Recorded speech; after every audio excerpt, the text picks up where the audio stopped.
আমার আয়কর নথির বাইরে কিচ্ছু পায় নাই। তারপরে এই যে সাজা, আমি সাজা মাইনা নিছি, কিন্তু আমি ন্যায্য বিচার পাই নাই। আমার বাড়িতে আয়কর নথির বাইরে কোনো কিছু পায় না। এবং তারা আমার 360 লিটার দুধ পায়। তারা পায় 30 বছরে আমার 1 লিটার দুধের বা একটা গরুর বাচ্চা দিতে বা কিছু পাইতে সেটা না। হাতিরপুলের বাড়ি থেকে আমার মা 3টা ফ্ল্যাট বিক্রি করে দিচ্ছে আমার বাড়ি করার জন্য। আমার আয়কর নথির বাইরে কিচ্ছু পায় নাই। তারপরে এই যে সাজা, আমি সাজা মাইনা নিছি, কিন্তু আমি ন্যায্য বিচার পাই নাই। কারণ আমি 38 বছর 9 মাস গভর্নমেন্ট চাকরি করছি। সরকার আমার বেতন দিছে, ওভারটাইম দিছে, সব কিছু দিছে।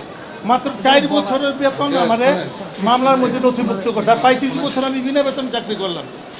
আপনারা দেখেন আমার হাতিরপুলের বাড়ি থেকে আমার যেটা আমার পৈতৃক সম্পত্তি, এই সম্পদগুলি আমার দাদার সম্পত্তি। এই সম্পত্তি বিক্রি করে আমার বাড়িটা করি। আপনারা দেখছেন।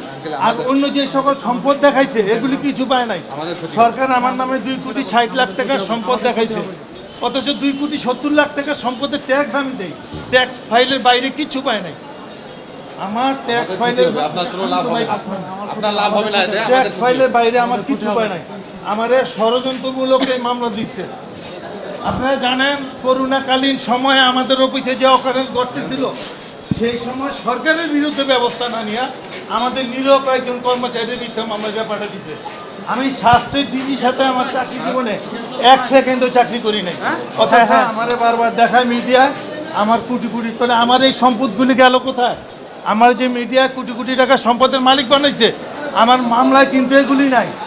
মামলায় দেখাইতেছে 2,60,00,000 টাকার সম্পদ আমার প্রত্যেক সম্পত্তি। আমি 2,70,00,000 টাকার সম্পদের ট্যাক্স দেই। ট্যাক্স ফাইলের বাইরে দুদক আমার কাছে কিছু পায় নাই।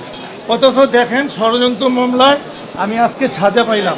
আমার ট্যাক্স ফাইলের বাইরে আমার কাছ থেকে কিচ্ছু পায় নাই দুদক। এবং রাষ্ট্রের বিভিন্ন গোয়েন্দা সংস্থা তদন্ত করেও কিছু পায় নাই। মিডিয়া বিভিন্ন জন প্রচার করে আমি কোটিপতি, বলে আমার কোটি কোটি টাকাকেই আমি জেলখানায় নিয়ে গেছি। এই সম্পদগুলি আমার কোথায় গেল? কেন আমার নামে মিথ্যা মামলা দিল?